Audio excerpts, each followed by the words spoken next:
Oh, you want me to count down? 5, 4.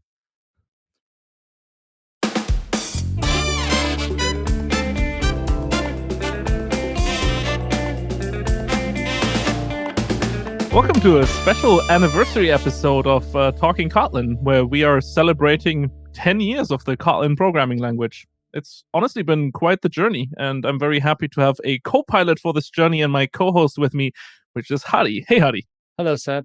Or Sebi. As I found out recently, you want to be called Sebi. It's literally in my Twitter handle. Okay. Yeah.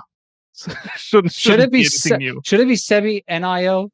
To kind of like be with the whole asynchronous model now?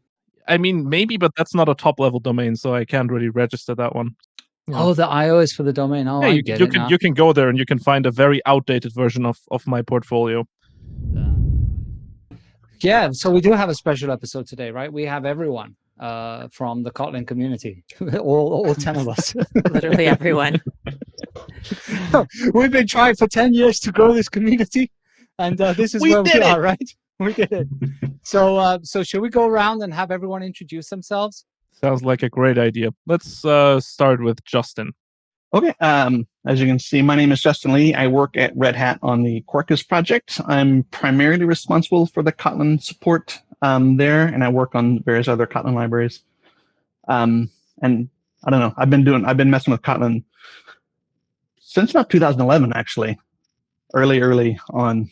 I saw Heidi at a Java 1 and thought that looks fun. So been with it ever since. Hi, I'm Jake Wharton. I work at Square on Cash App, the Android client. Brief flirtation with also working at Google on Kotlin stuff. But on Cash, we adopted Kotlin early on and are big proponents for the multi-platform efforts. Hi, everyone. I'm Marguerita, and I work as a software engineer in Sonar Source. And currently, I'm developing a Kotlin analyzer, like static code analyzer. So it should be promising.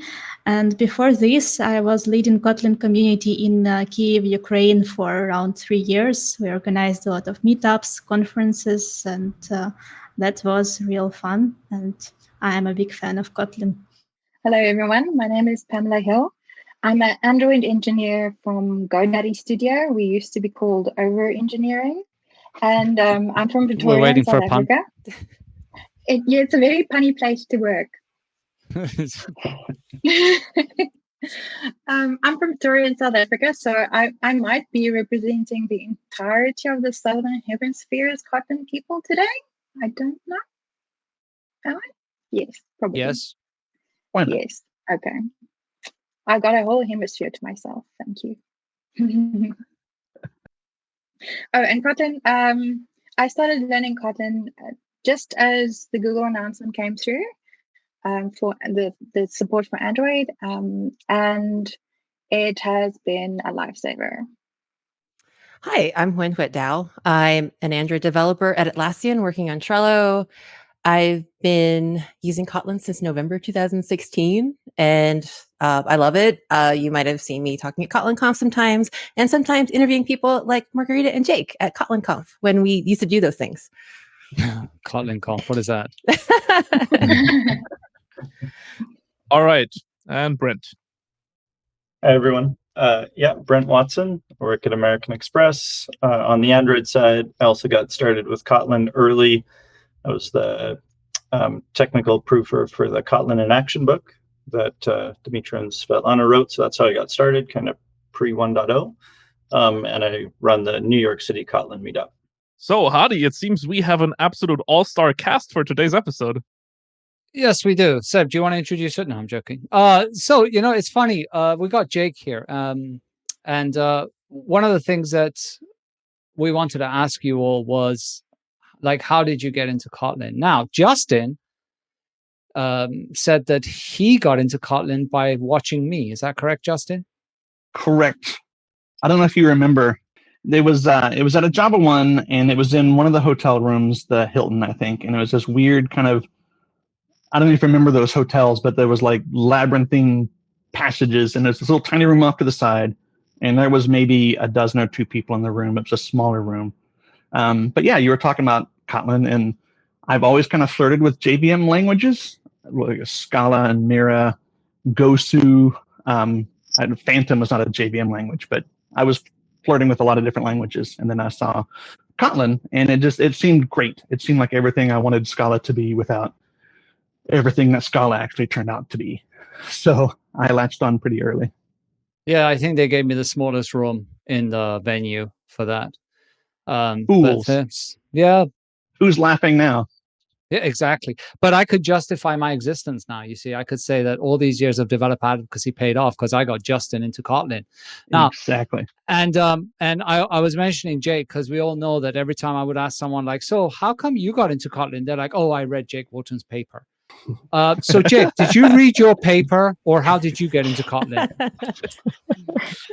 The paper was actually my second foray into Kotlin. I had a coworker introduce it to me in probably 2012, late 2012, and I really didn't like it. This was very early on when the syntax was still evolving and very different from where it turned out for 1.0.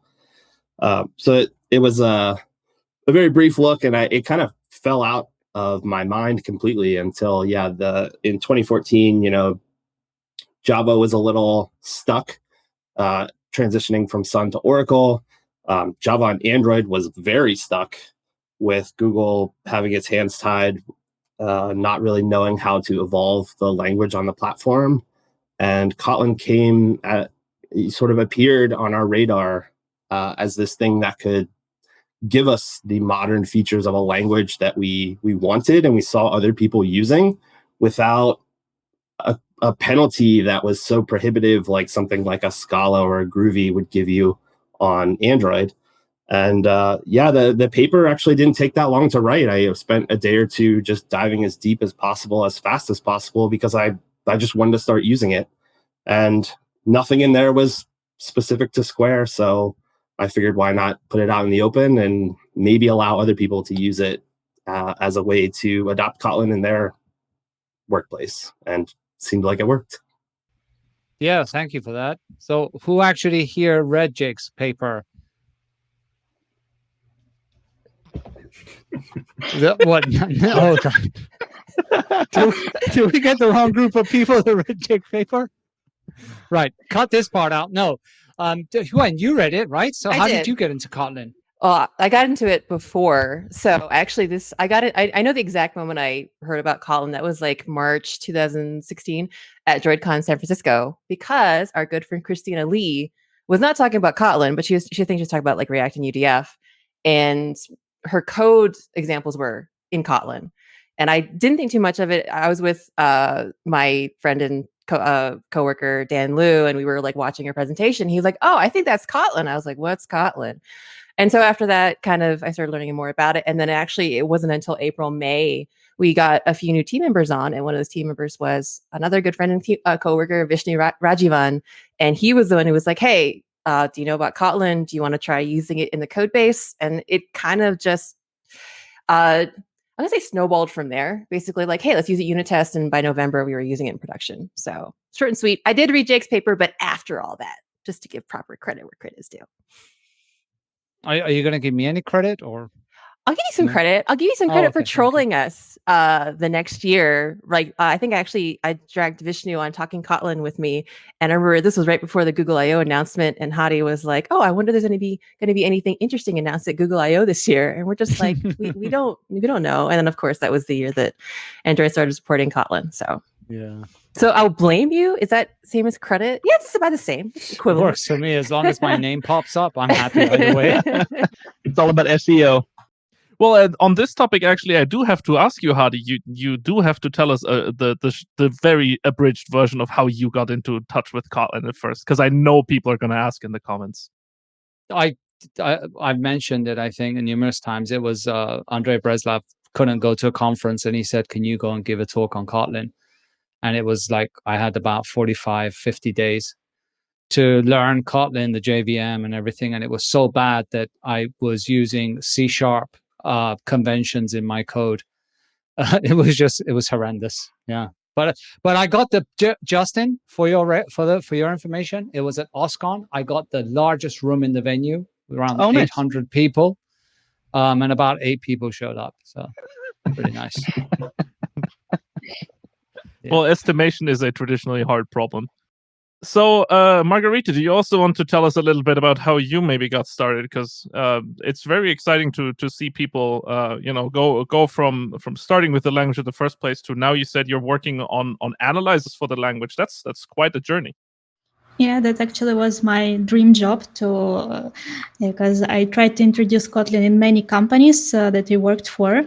But unfortunately, this process doesn't go smoothly because there are other developers and not all of them are so excited about Kotlin.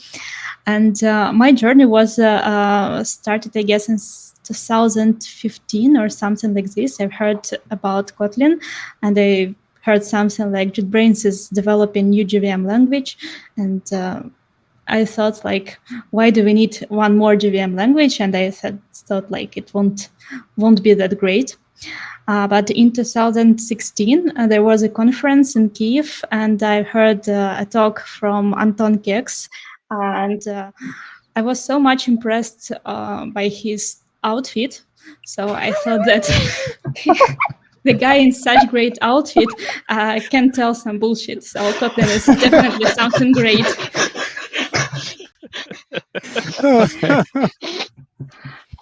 That's why he always gets top marks at KotlinConf, because of his outfit. There we go. Yeah, All right, it's a note from a next conference talk, I guess. Yeah, so I started learning Kotlin after this, and I really fell in love with it and started like propagating, advocating it everywhere, and suddenly started the Kotlin community in Kyiv, and finally I am in Geneva working on Kotlin Analyzer. Okay, so 2 more. Pamela, quick, where did you get introduced to Kotlin? I think I saw your talk at Google I/O, Hadi. Oh, there I you wasn't go. at Finally, I wasn't somebody. at I/O, but I saw it remotely, and yeah, I think that was it. A colleague of mine actually, mentioned, "Hey, look at this talk. Look at Kotlin," and he was actually, we worked together before, and he had moved to the Netherlands, and obviously they were exposed a little bit more to Kotlin. So I looked at the talk and I was amazed. I really enjoyed it. So kudos to you. Thank you. See, 2 people now justified my life. Brent. Sorry, Hadi, it wasn't you this time. Was it Jake? No, it wasn't Jake either. I mentioned it a bit. Yeah, I already mentioned it a bit. So my first entrance to Kotlin was through the Kotlin in Action book. So Manning Press, I think this book came across their desk, and it was kind of their first Kotlin book, and they didn't have anyone to really review Kotlin content. So they reached out to people who had reviewed Java material in the past. So I tech reviewed a bunch of their Java material. So they reached out. They're like, this is kind of like Java. Do you want to take a look at it? And I was doing Android at the time. So it kind of fit right in, similar to what Juan mentioned, where everyone was just trying to dip their toes in the water with unit tests. You didn't want to fully commit. So we did the same thing. I was tech reviewing the book kind of on the side. And then at work, I was rewriting unit tests in Kotlin to sort of play with the language. Yeah, that's how I got into it. I love how everyone started with unit tests. Like, oh, let's do it in the non-important part of the project. The tests. Who cares? Yeah, right. So it's been quite a while since then, and the community has grown quite a bit. We're now 12, and a few more online. And I remember, Justin, you were around for this, right? Do you remember our IRC channel? Yeah, I still run it. Oh, you still run it? I'm still there. Yep. Has anyone else shown up? Yeah, it gets decent traffic. I tend to direct people to the Slack channel when they come in if they're interested, just because there's more people and Slack is more active. But yeah, we probably have 20 or 30 people in there. It's reasonably active. It's not overwhelming. Justin, when I left there about 5-6 years ago, we had about 12 people. Your growth is astounding here, right? Justifying my existence. But it was funny because we used to have this IRC channel, and once in a while it was always silent, and people would pop in and ask some question, and then it was like, no, you're looking for the town in Poland. That's a different that's a different channel. And it was the same for like Twitter. Every time Kotlin would pop up, it was about the ketchup. There's a ketchup also called Kotlin. So folks, for those of you that have been in the community for so many years, how have you seen it adopt and change? Yeah, this is right up my alley, running a meetup. I think Marguerita said she runs one as well. When we first started the meetup, we had, maybe 100 people, then it grew to 200, it grew to 300. Patty, after you did your thing at Google I/O, that kind of just made the whole thing explode, and we just doubled in size overnight, and then over the next year tripled in size. So it's been nothing but kind of a hockey stick curve as far as meetup numbers and attendance. So, Marguerita, so you said that you are involved both in a user group, but as far as I know, you're also involved in doing conferences for Kotlin now. Is that right? Yeah, I think I was involved because I was in Kiev, and there was no COVID, and we did offline conferences. And I remember when we did our first meetup, it was like 50 people or something like this. Then for each meetup, we get more and more people. And when we did our first conference for the first time, it was around 100. And the next year, we gathered 200 people. And we hope that the third time we would gather like 300 or something like this. But unfortunately, there was a COVID, and we all became online.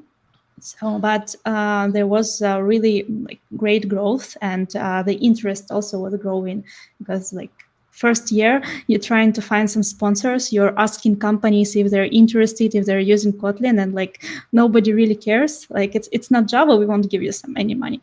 And like in years, companies started being interested in Kotlin and started telling us that, okay, we would like to invest in you, to help you, to be your partners. And that's really amazing. So do you feel that now with everything moving online, conferences still have a good place and still reach a lot of the community? Do you think that's still kind of the way to go forward right now? It's a difficult question, because I don't know like about the majority of people, but for me and for my friends, conferences are more about like socializing, finding new friends, finding the people who think like the same as you. And online conferences absolutely kill this purpose. It just like it's really hard to make this stuff, and I'm really looking forward to when we will get back to these offline events, because online events, it's a great opportunity, because now I don't need to bring any speakers from United States to Europe, because they just can go live, and we can find like appropriate time slot for them, and we don't need to pay for their airplane and so on. But actually, we cannot really socialize. We cannot like have some discussions face to face, and that's really sad. So I still believe in offline conferences more than in online events. Okay, confession time. How many of you had actually have met over Meet and gotten drunk after an online event? Does during count? During, yeah, that works as well. I mean, have any of you done any online events this year at all, Kotlin or not? Yeah. Some of you, Pamela, you have? Any standouts that you'd like to talk about? I actually want to mention something. So obviously, I'm from South Africa. We don't have a lot of conferences, and as does the rest of Africa. So what's really nice about online is we get to be part of KotlinConf, we get to be part of DroidConf, and all the other conferences that you dream about going to, and you don't get the opportunity because it's like 10 hours away flying. And it's really like cost prohibitive and everything. So it's really cool to actually be part of conferences and have your friends be part of it too. Like we had the opportunity to have with a few of the conferences last year. So it's really, I enjoy the online conferences. It means that I don't have to travel so far and be jet lagged and so on. So, but it also means that a larger part of the world can actually be part of the bigger Kotlin family. And that's what I also enjoyed of KotlinConf being live streamed is, I could get feedback from friends in Cape Town that were saying, they were cheering for me when I spoke. And, people from all over the place where I saw it was being live streamed, that was really amazing. So I do enjoy, and we did have a Kotlin Everywhere meetup or conference in Johannesburg. We didn't have a lot of people because there just aren't a lot of developers in South Africa. There's, we've got in South Africa, we've got the most in Africa, but it's still not a lot.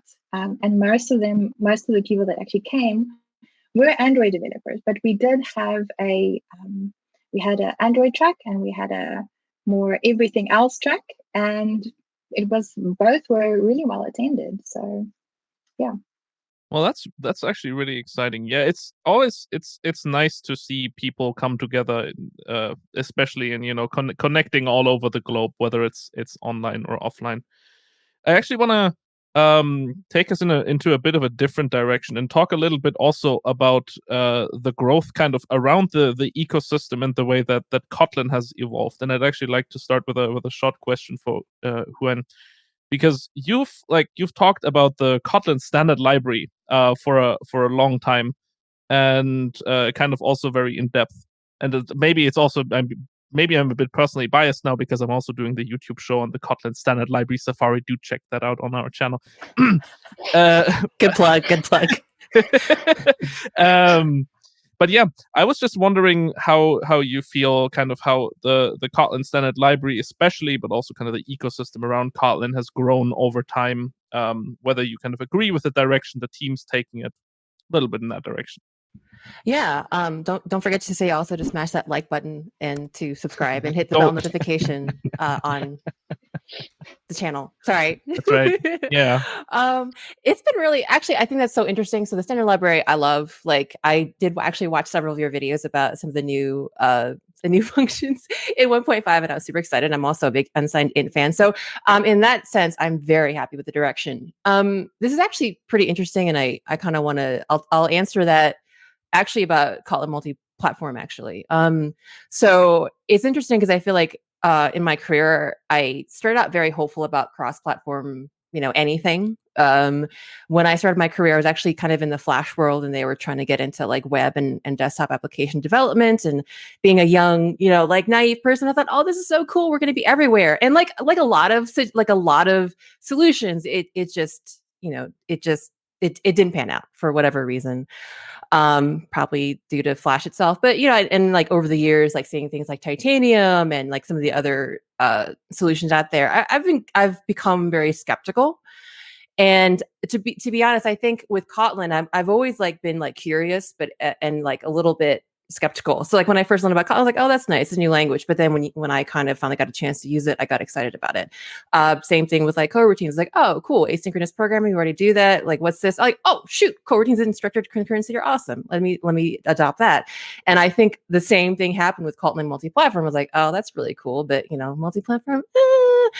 And now I'm really into it, and I think that I'm really excited about that. I think that. Especially being someone who has been so historically skeptical about it, I'm actually very happy to see where it's going. I'm happy to see like broadening support and broadening adoption. I'm seeing colleagues and friends like actually release Kotlin Multiplatform out in production, and we're like on my team at work. Everyone is experimenting with it. Everyone is getting not just like Android people, but also the occasional iOS person. And like web folks and server folks excited about it. So I think we're going in a great direction. I think that the broadening support and the continued work on like IR and everything like that is just going to kind of keep going. And I'm very hopeful. Maybe I'm sliding back into being young and naive again, because when we all like to be young and naive again. But I'm very hopeful, and I like the way things are going. And I also just like the continued work on things like the standard library, just making the small things better, and also making kind of like the big underground like the foundations better as well. So yeah, I'm feeling good. I like it. I like it. So talking about multi-platform and libraries outside of the standard library, Jake, I mean, you folks at Square and you and Alec, I guess, do a lot in that area. Have you seen an increase in interest and demand for multi-platform? I mean, there's certainly an increase in willingness from other platforms to entertain the thought of dealing with Kotlin multi-platform, and I think a lot of that is due to the thoughtfulness in the way that it's designed, which is sort of different than how some other languages have, sort of attempted cross-platform solutions where Kotlin still intends to try, it still targets the like intrinsic language of each platform. It's targeting JavaScript on JavaScript, obviously, targeting native through LLVM on native, and targeting bytecode on the JVM and Android. And then also looking forward, going after like a WebAssembly target directly rather than going through LLVM. It's very different than something where a language just says like, well, I'm just going to compile down to native, and then if you're calling from the JVM, you go through JNI, or you're on the web, you go through InScriptIn or something, some other hoops to jump through. The thoughtfulness of like trying to adapt to where these platforms are with the language, rather than having like tooling on the consuming side having to adapt to whatever Kotlin is generating, I think has made people more receptive and willing to accept it. And I'm constantly surprised in the Slack group where I see people coming in from these other domains, from being an iOS programmer, from being a JavaScript programmer, and having a willingness to try out Kotlin because it allows them to target these platforms in a way that they can run their code on more than one thing, but also in a way where they sort of have control over how it actually gets executed. And yeah, like we believe in it. We do a lot of work on it. We're pushing really hard to increase more of our code base into sort of the shared multi-platform space. And I don't think it's never going to be 100%, and I think that's fine. But as long as it's more than zero, well, hopefully a lot more than zero. But it's like setting the bar real low there, Jake. I mean, we extract great value from it. So yeah, like as long as it's somewhere sort of in the middle there, where we're just leveraging this power of being able to move code between platforms while still able to use each platform for what they do best, writing UI in Swift UI, but still having multi-platform business logic, writing web UI in React or Vue, but still having multi-platform business logic from Kotlin. Same thing on Android, using Compose UI or whatever, but still sharing business logic through Kotlin. There's just a dramatic value there that's not as realized when you do something like just target native with some language. So yeah, our excitement is as high as ever. Yeah, and I will say, sorry to kind of go back, is that thoughtful, like kind of all these kind of more broad sweeping kind of like widening of like the ecosystem does not kind of like overshadow like the small improvements or like the kind of the feedback, like things that developers want that we in our Kotlin experience kind of find, oh, hey, we'd like this thing, or hey, like where my sealed interfaces at, like all of that is still addressed and kind of in mind. And I don't think I've ever felt like, Kotlin is doing this big thing over here and then like the kind of day-to-day Kotlin developer experience is degraded anyway, or that y'all are listening to us less. It's still kind of like, it's like you're able to kind of keep the juggling act of the balance of kind of doing the broad sweeping changes, but also kind of giving us what we want and listening to our feedback and making, the developer experience continually better. So on the same topic, actually, I'd like to hear Pamela. Do you actually have anything on the topic? Because I remember you were speaking about full stack development, especially web development, which again, as a Kotlin JS developer advocate, always makes me happy. So do you kind of also agree with the trajectory that Kotlin multi-platform is going? Are you kind of happy with where it's going, or do you see particular issues that currently need resolving? And Pamela, before you reply to that, just realize that all of Seb's efforts are at stake here in what you say. Okay. Well, I'll start out by saying that we had a Kotlin JS talk at our recent Kotlin meetup. I run GDG Johannesburg, shameless plug, and it was really, really well received. So I think people are starting to think in that direction. I would say like the South African ecosystem is mostly like Android or backend for Kotlin. People love Ktor. People like Ktor. We also had a talk there. We had a talk on the Compose the DKMP that you recently featured in your JetBrains newsletter. So I think Ktor is very promising for. We've got a very large Java enterprise ecosystem and Spring as well. So I think for that, to compete with that, Ktor and the Kotlin version of Spring is actually a big contender. So when it comes to Kotlin JS, people are still kind of stuck in the normal React, Vue.js, Angular. Angular is particularly popular in South Africa. I don't know why, but we are slowly but surely moving to other frameworks, and maybe they'll take note. So talking about, I'm loving hearing about Ktor. Sorry, Justin. No, but actually talking about Justin, or more so Quarkus. You folks with Quarkus are doing things around Kotlin as well, right? Correct. Yeah. And how's the adoption been there? Well, judging from the backlog of things that I need to work on, pretty good. There's a number of things that I'm trying to get to. I'm not the only guy doing it, but I'm the only one whose primary focus is Kotlin support.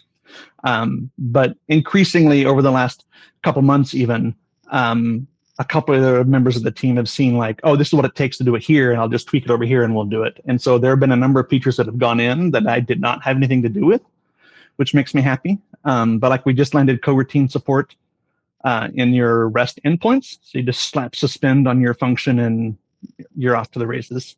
So it's going pretty well. On the subject of multi-platform stuff, actually, my next big task is Kotlin serialization, to make that kind of a realization on the server backend with Quarkus. But yeah, I think there's a lot of interest from the community on it. And there's just not enough hours in the day to get it all done as quickly as I'd like. But it's coming along. I thought you were going to say I'm the only one that is actually excited about it, but you Oh, know no. what I'm saying. No, there are a number of guys on the team that are excited about it. They just have other responsibilities. So they contribute when and where they can, but it's just not as focused as I get to be about it.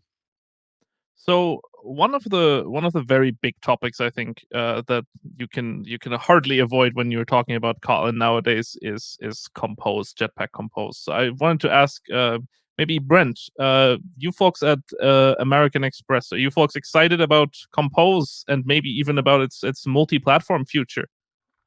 Yeah, absolutely. Yeah, we're starting to invest in it already. We got the IR flag turned on so we can have it enabled in our code base. We're just kind of waiting for that 1.0 to drop. So yeah, we're kind of all systems go now for jumping on to Compose.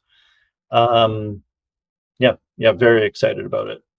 I think it's in the Android space, it's going to be a welcome change to have a nice UI framework to use. When I see you nodding, do you want to add something?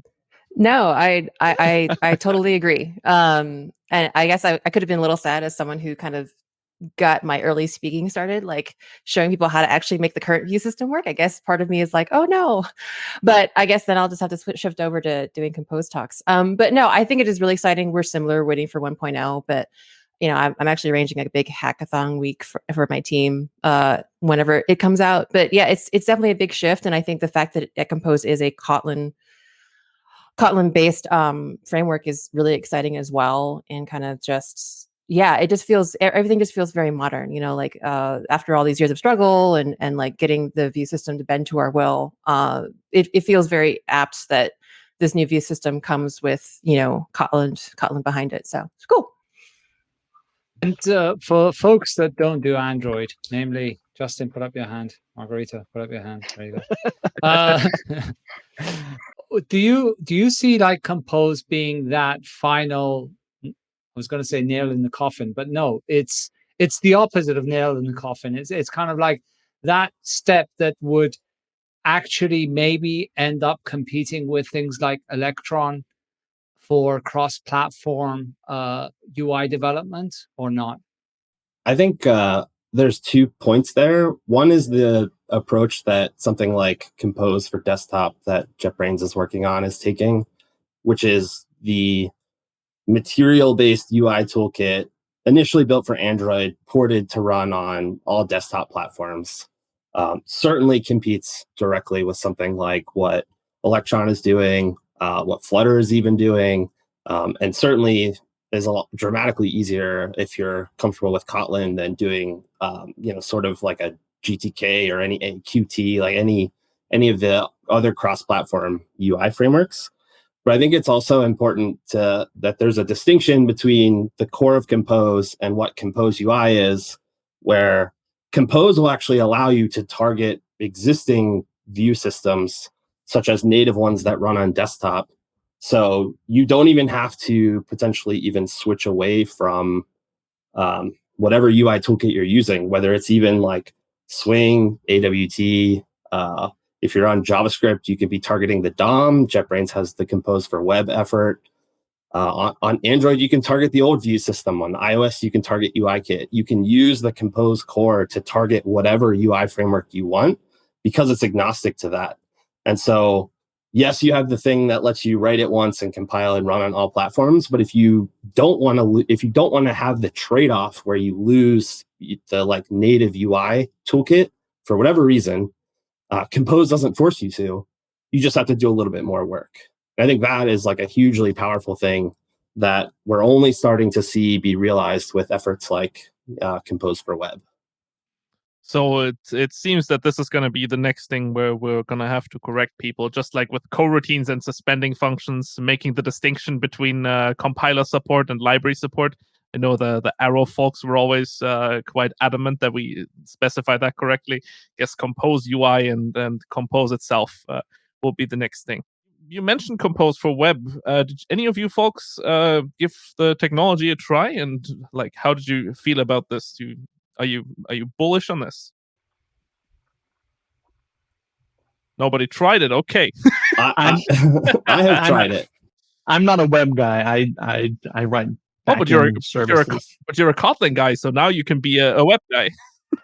Maybe I'm actually following on Jenkson's. I'm actually really excited about Compose Desktop. There's an app that I have like 80 projects in my head that eventually I'll get to someday, but a couple of them are desktop apps. And I keep like, do I do JavaFX because I'm a JVM guy, or do I do Kotlin Compose for desktop?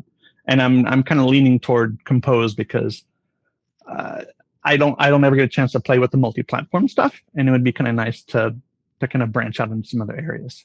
I've tried Compose for Web. I think it's a very important, to your point about like the Compose versus Compose UI distinction.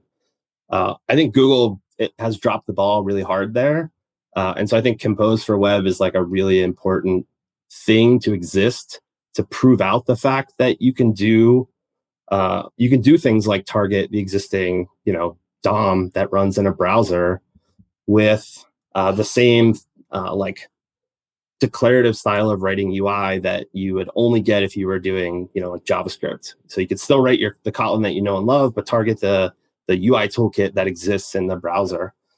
And you don't have to be the key is you don't have to really be a web developer. If you've done Compose for Android or Compose for desktop, then those skills will translate. You just have to sort of adapt your mindset a little bit to the web rather than having sort of the same components there. And that's really just the tip of the iceberg. And so I'm hoping that project sort of is very successful, because I think it is an important step towards making Compose core something that's viable in a lot of places, in addition to just Compose UI being a single thing. I think you've actually also showed off very nicely that it is in fact possible to render to different targets with, I believe, your terminal-based version. It was called Mosaic. Am I right?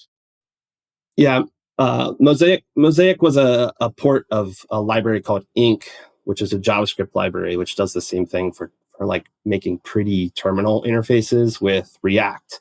And so Mosaic is the Compose version of that, where you can make pretty terminal interfaces with your Kotlin Compose. So let's move on and talk a little bit about the future. I know that before we started the recording, I asked whether there is a future, but assuming there is, Jake, you did a talk, obviously, I can't remember the title exactly, but it was something like Kotlin is dead long, or Java with Java 21 or Java, something like that, right? And as Java gets more and more features that are similar to Kotlin, we obviously continue to get the question of, why should I adopt Kotlin? And is there any future for Kotlin, given that Java has many of these features? So what do you folks all think about this? Do you feel there's a future for Kotlin? Now remember that, if you strongly think there isn't, Seb and I got to do a talking weather show instead of a talking Kotlin. But what do you think? What does the future hold in comparison, particularly, I guess, to Java? I believe that there is still future for Kotlin, because despite there is Java 16 and Java 17 is coming, the majority of the world is still on Java 8. And we personally know it because it's also our pain point and center source for Java Analyzer, because we were part of a build, and we had to support Java 8, and we are only now thinking about moving to Java 11. So it's even if Java 19 or Java 20 will beat Kotlin in features, nobody will really using it at that point. So we need 10 years or something for people to get to that point to start using it. So, and anyway, Kotlin has this 10 years too to develop new features and to find its niche. And I believe that Kotlin Multiplatform, it's something that actually beats the Java, even if Java has all the features of Kotlin. So to my mind, and I believe that there is a future for Kotlin, and there is a field for Kotlin to be on the market. Now, do you think there's a future for Kotlin JS? I'm joking. But no, I think that's a great point, because having just upgraded the Kotlin support in Quarkus, it's way easier to change a POM to move from Kotlin 1.5 to Kotlin 2.0, whatever's next, right? That's a very easy upgrade. You rebuild, you run your tests, and for the most part, it's rather seamless. To upgrade your JVM from 8 to 11 or 8 to 16, there's a whole lot of testing that has to go on. And if you're in some of these other, whether it's like a bank or insurance or whatever, there's a lot of certification and validation that has to go on that you don't necessarily have to do with an upgrade. And Marguerita's right. Most people are on, I think the SNCC, or maybe it was a JetBrains survey, showed most people are now moving to 11, but that's still 5 versions behind the latest JVM. So even with Java records coming online and this and that, no one can use them yet because no one's on 16. And it'll be years before they are. I mean, do you think that there's kind of been this culture set in the Java adoption that things go slow, and that is somehow now backfiring to the fact that, the Java team is releasing new versions, every 6 months, and most people are just not upgrading to it? I think whether or not you think it's backfiring depends on what sort of outcome you want. I think it's allowed people, I think it's allowed the JVM team to rev on different features much more quickly, and to kind of validate. If you look at some of the switch upgrades, they went through 2 or 3 different versions of what the new switch looks like across 2 or 3 different releases. And it's allowed them to play with things and fine-tune things in a way that they weren't before. So I think in that sense, it's allowed the Java language to really evolve and the JVM to evolve in a way that it couldn't have before. But adoption is slow because people, they're wary of upgrades, and the JVM is a significant upgrade. I think there's a lot of historical baggage there because you'll see people updating every, say, 2 months their version of Java 8 for the security patches that come out. But they're unwilling to do an update every 6 months for 11 to 12 to 13 to 14 to 15 to 16, because it feels like the old Java where there's a really heavy baggage that comes with that. There certainly is going from 8 to 9. Like 8 to 9 is brutal. Once you get over that hump, these updates every 6 months should be the same thing as, ideally should be the same thing as the bumping the Kotlin version in your palm. Like the stability of the VM is such that, at least now, that you should not feel this like dread to that. But the historical baggage of Java having those just massive releases for so long, and the pain that they inflicted on developers, I think you have the fallout of that, and it's why we're not seeing people eager to make that jump. Well, and the Java 16 upgrade is not pleasant for Kotlin users, I'll just say. K-apt, for example, is broken on 16, as far as I can tell, because there's some reflection stuff involved.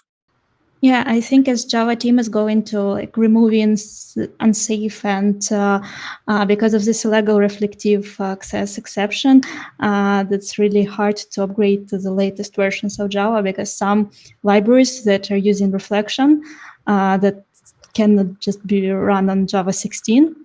And sometimes there is no other solution to solve this problem. And if you depend on that library, you cannot upgrade either. And it's the problem that if your dependency cannot upgrade, you also cannot upgrade. And right. And the whole world now cannot upgrade. Okay, quick fire round. That means everybody, right? What do you want to see, given that we all agree that there is a future for Kotlin?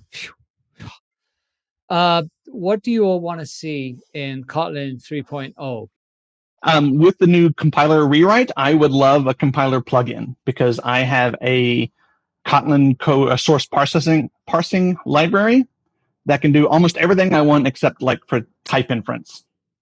So I'd love to be able to plug into the compiler rather than parse source code and say, now that we have this IR, generate me some source code. And that's not there yet. When I talked to the team a couple of weeks ago, they're like, it's not really there, and there's no plans for the rest of the year to work on that. So by 3.0, surely by that point, we can have a plugin API so that we can piggyback. Meta programming does seem to be the name of the game for a lot of folks. Yeah, I have a couple libraries that could really use that.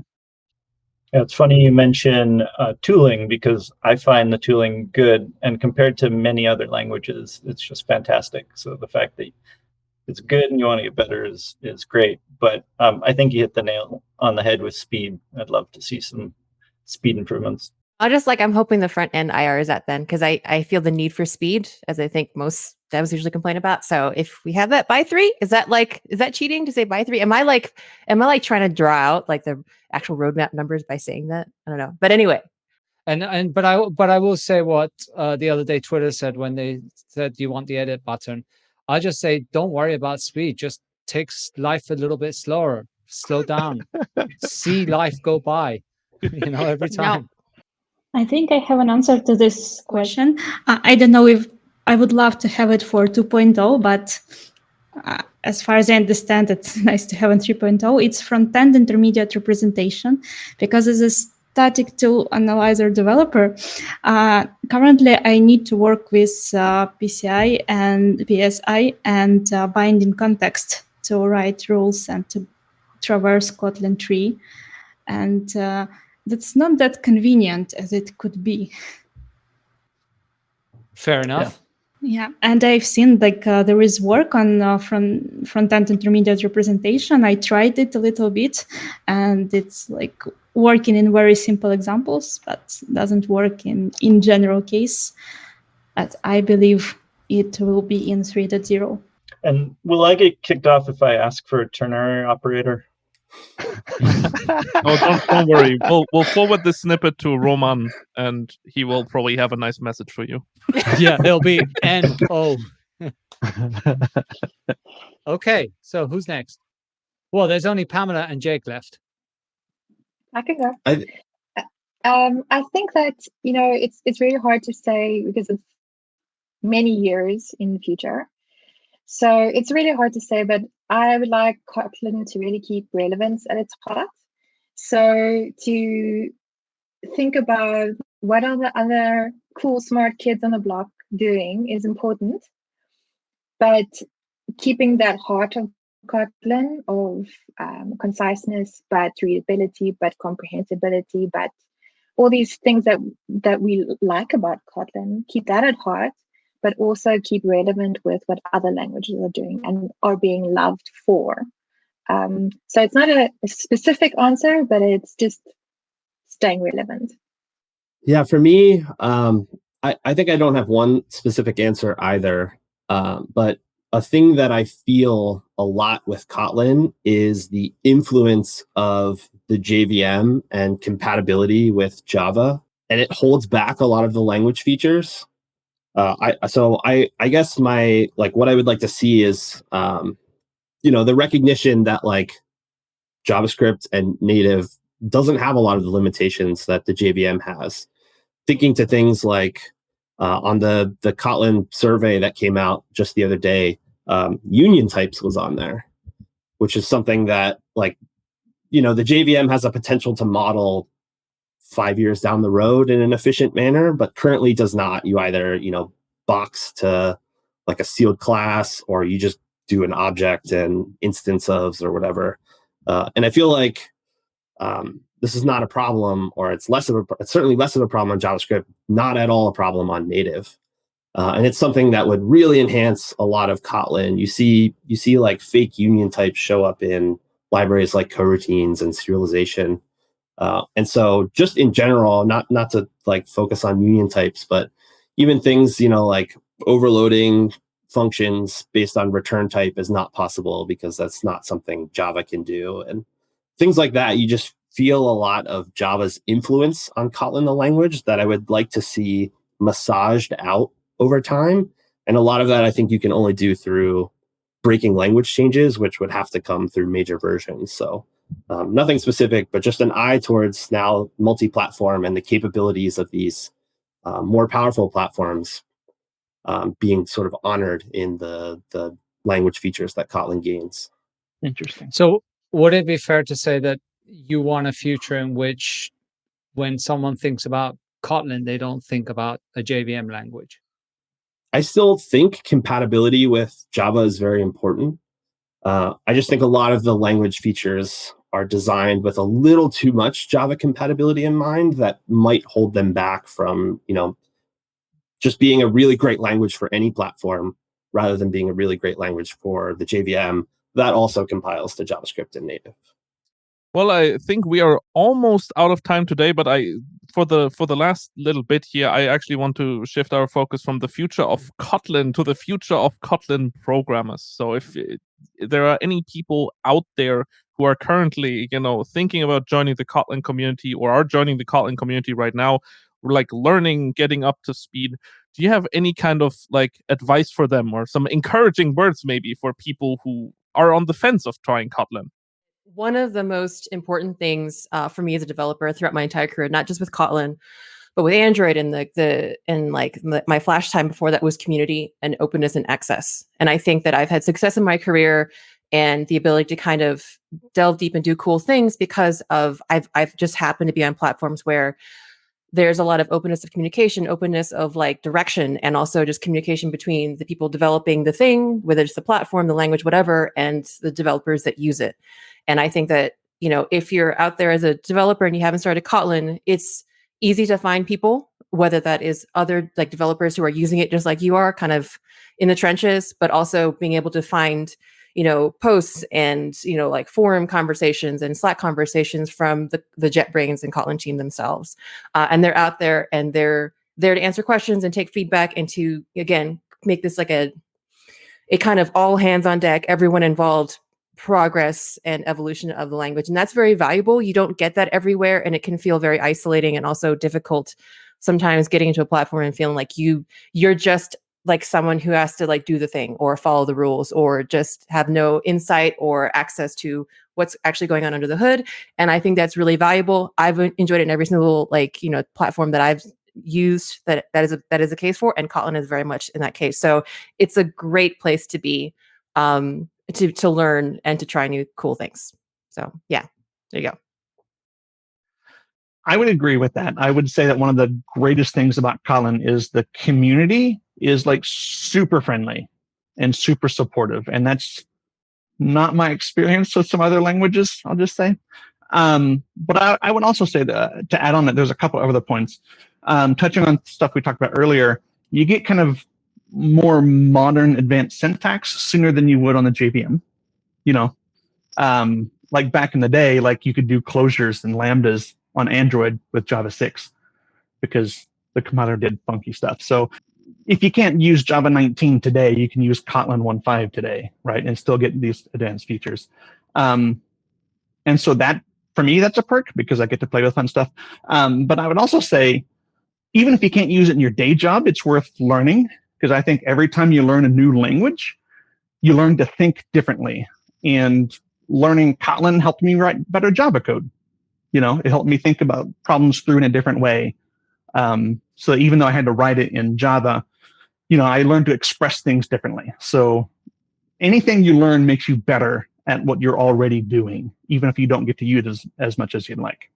Yeah, I just want to echo that since Justin stole my point.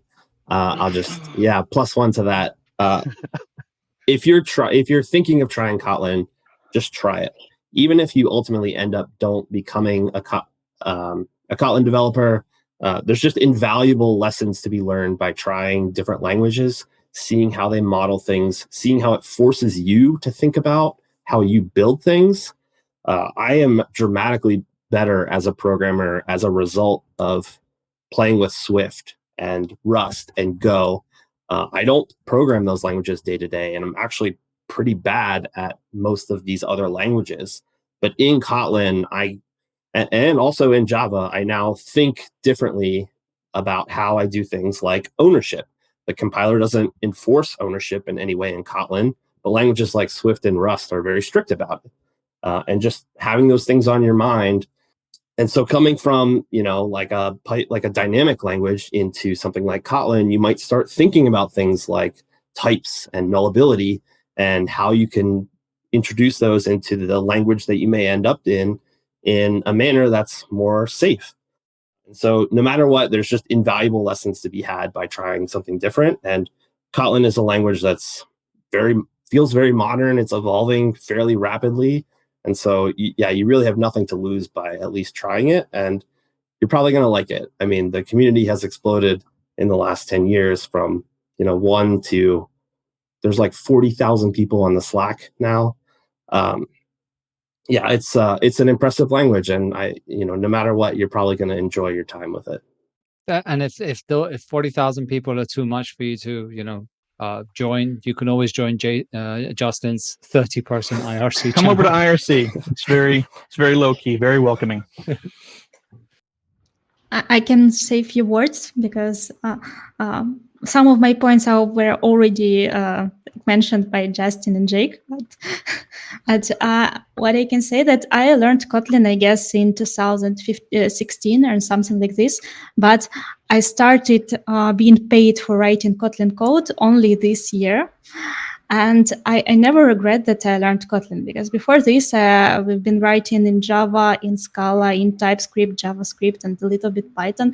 And I never regret learning any of these languages, because every new language just brought a new paradigm in my life and new way of thinking in my head, and my code evolved. So I know not only the Java way of writing code, but I know how Scala guys are doing this, how in TypeScript this can be solved. And this actually influences the code I write now. So even if you won't work with Kotlin, it's still a great idea to learn something new. especially with such a great community and such great people behind this. Yeah, on the practical side, I would like to recommend some books. I'm a book nerd. So I would recommend, so the classical book would obviously be Kotlin in Action, and that's what I learned. But it's unfortunately, I think, a couple of years old. So I would recommend Programming Kotlin. And also, I recently started reading Effective Kotlin, and that's also a great one. But also, what I like about the Kotlin community is the stories that actually come out of the Kotlin community. Where is it actually being used? And that's the kind of thing that you can say to your architect or your boss. No, hey, it's being used at this company. They're using it for data science, or this company they're using it for computer vision. And that's what makes Talking Kotlin really important. There's also a really great platform to learn from, is just knowing the stories from the community. So I would suggest those, and obviously Sebastian's talks are amazing. Am I being sarcastic? No, sarcasm? No. No, I enjoy all the Kotlin Conf talks as well. They're all very useful and really good to listen to and understand what the experts in the world are actually doing. Yeah, but I mean, on the topic of books, we can definitely also recommend Sveta's book Atomic Kotlin, which came out just a short while ago. So especially if you're new to programming, you're probably going to find a very easy start with Kotlin with that book. I think everyone did a really good job of covering all the great reasons to get started. Like Pamela said, there's great materials out there. The community's fantastic. I think we're all years removed from that initial step into it. But if you think back to day one of getting started with it, when you're in front of your IDE of, wait, how do I do this? I just remember it being incredibly smooth. So I guess that's what I would say to people is it's really a couple lines in a Gradle config file and you're off to the races. And I mean, how I started was just write Java code and do an IDE shortcut to convert it to Kotlin and read it. So the entry into it compared to starting any other language is just much smoother. So that's what I would say to people who are hesitant to get started, just that it's easier than you think and you might like it. You might like it, but if not, stick to it. You'll eventually like it. Stockholm syndrome and all that. Right. Okay. Well, now, Seb, we're out of time. Although we've actually been out of time for the past 45 minutes, but this has been such a great episode. We're going to have the full thing, right? So I wanted to just say that, for someone that's been involved in Kotlin from the early days and knowing many of you from very early on, I just want to say thank you on behalf of the team and JetBrains and everyone for, it has been all of you folks that have made such an amazing community, and you continue to be friendly, welcoming, helpful, and thank you very much for being here and helping. That wasn't sarcasm, by the way. That was honest. Once in a while, I'm honest. I mean, once in a while, I'm not sarcastic. Yeah, I'm always honest. Right. Okay, so we're wrapping up, right, Seb? Yep. I think this is also a great opportunity to thank all of our listeners, because I think we hit roughly 100 episodes recently. So I suppose here's to the next 100. You mean I got it? Oh, right. Yep. You're not getting rid of me. Sit down on the next one. You are not getting rid of me. Yeah.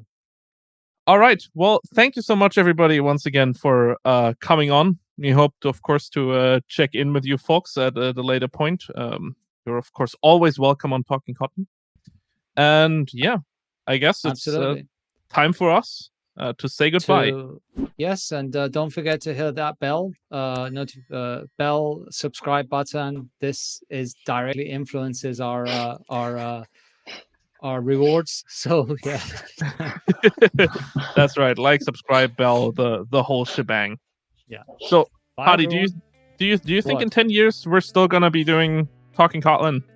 No disrespect to Talking Kotlin or you, but if I'm still standing here 10 years from now, yeah. Well, someone's got to do it. I want to talk about tomatoes. I want to talk about growing tomatoes and how to avoid rats eating your tomatoes. But hey, we can do this as well. All right. With that, I think it's time to say goodbye. Take care, everyone. See you in the next one. Bye-bye. Thanks, everyone. Bye. Thank you.